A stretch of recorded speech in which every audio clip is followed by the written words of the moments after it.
জামায়াতে ইসলামের বিরোধিতা সবচাইতে বড় কারণ আদর্শিক না বরং রাজনৈতিক। জামাতের বিরোধিতা যদি শুধুমাত্র রাজনৈতিক কারণে হয়, তাহলে আপনি যখন জামাতের বিরোধিতা করতেন তখন তো আপনি কোনো রাজনৈতিক দলের সাথে সম্পৃক্তই ছিলেন না, আপনি কেন বিরোধিতা করতেন?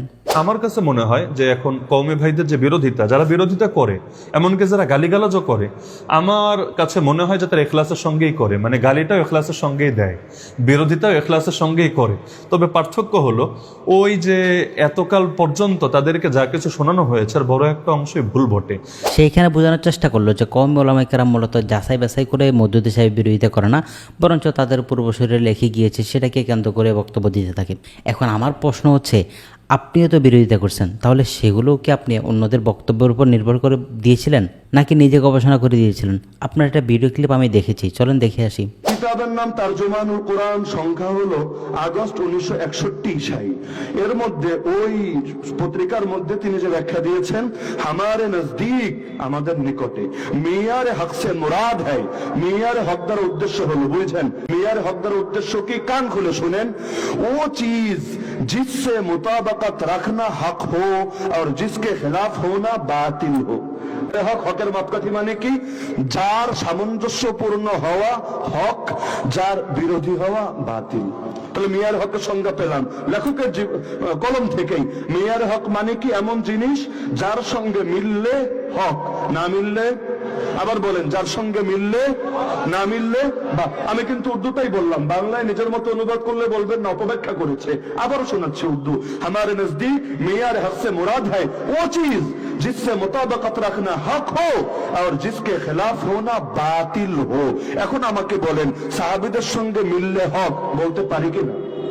সাহাবীদের সঙ্গে না মিললে বাতিল বলতে পারি কিনা? এটা আমি বলবো কেন? নবী তো বলেছেন।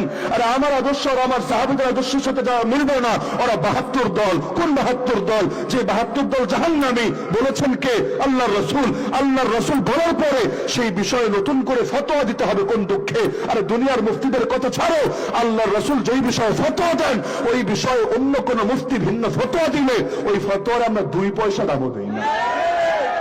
এই ভিডিও দেখে আপনাকে কি বলতে হয় জানেন? আপনাকে নিয়ে কথা বলতে একটু রুচিবোধ হয় না আমার। কেন?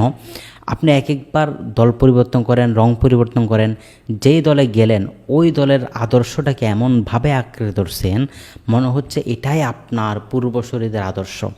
অর্থাৎ আপনি একটা আদর্শের সাথে কোনোভাবে সম্পৃক্ত নয়, সবসময় তার আদর্শের বিরোধিতা করেন।